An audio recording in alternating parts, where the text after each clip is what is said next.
Welcome back to Bloom. Dealing with loss due to COVID or any loss really can be challenging. Joining us with tips is counselor Dr. June Hall. Welcome back to Bloom, Dr. June. Thank you. This is such an important subject, especially now. Dr. June, tell us about your technique, Apptacious, and how it relates to coping.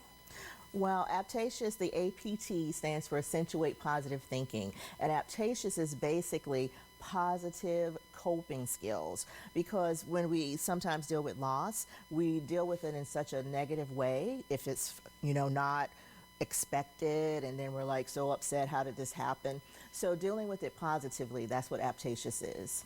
So I know on a personal level, and I would like to offer our condolences from the entire team and our family behind the scenes of the Bloom staff. I know you went through a loss recently, and what are some of the techniques that you use to cope?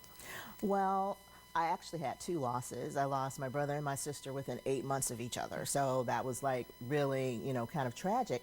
One was unexpected, one was sick, so we kind of knew it was coming. But one thing is that I remember that life is not forever. And sometimes we forget that, we're not going to be here forever, and we do have unexpected. Who knew that COVID was going to come? And so when things happen, I have to remember that life is not forever. The other thing that I do is embrace my sadness. Sometimes I say to my husband, I'm emotional today. If I say the wrong thing to you, don't be upset because I'm emotional today. But I embrace that and I allow myself to deal with that emotion. And finally, I remember the love. Everybody didn't have love in their life. So because I did have love and good relationships, I embrace that too and say, oh, you know what? I had something good. It's interesting that you should say that because, a lot of times when people think of loss and you coping with it, it's immediate, like what you've just been dealing with. Mm-hmm. But, I lost my parents several years ago, but it feels so fresh. Like that Right. loss never really went away. And I did tell my husband, I'm like, it still overwhelms me from time to time. Is that okay that it's still? It's perfectly okay. I lost my dad several years ago. I mean, I was going through some physical ailments and different things, and then my dad actually passed away right in the middle of all that. But every once in a while, that's going to flare up. And I think that we here in America, we don't remember that we can grieve for as long as we want to. I work with someone who is from Honduras. She said they don't have a limit on grieving. But say you lost a spouse. Some people say, oh my God, it's been 8 months. Aren't you ready, to get back on the wagon or whatever? You don't have to. If you're not ready, don't feel that pressure.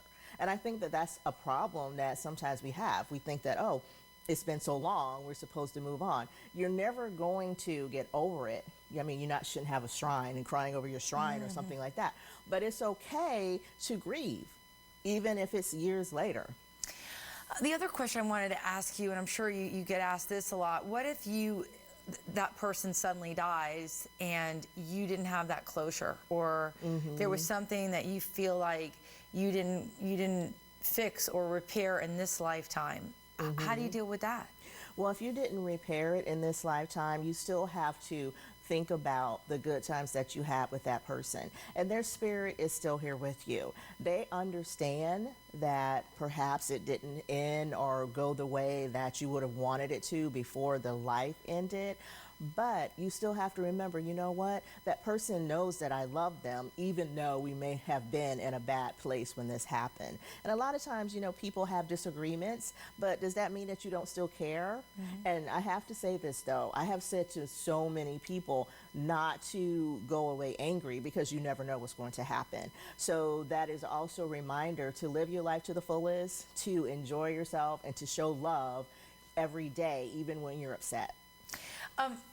You talked about, the spirit of that person stays with you, and I believe that to be so true. And, if you think of all the positive things that came along with that person in your life, your loved one, is keeping their spirit alive also kind of a coping mechanism? Because I know there are things that my mom would still want from me today, or that my dad would still want from me today. Like they would still want these principles that they taught me or their own Right. principles to carry in on. your behavior and your attitude, that's a part of their spirit living on with you. And you know, they want you to be happy. Just because they're gone, they don't want you to be here living in sadness. So a part of that coping is appreciating that their spirit is still with you and that you know that you are living a good life, a positive life, a happy life in spite of your loss. So don't bring that loss into your life to make you stop living. So having their spirit can kind of help you move on and do the positive things that they have encouraged you to do before they were gone.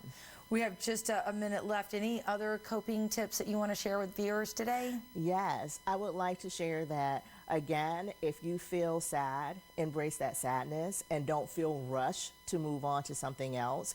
And to remember that you still have life. That person has gone, but you still have life. And so you need to set the example for your children, for other family members, that you can still be sad, it's acceptable, but you can still have happiness. Well, Dr. June, thank you so much for joining us again on Bloom. It's always so great when you're here. Thank you so much. All right, if you want more information, you can visit youtube.com/cookingupadvice. And we'll be back with more Bloom right after this.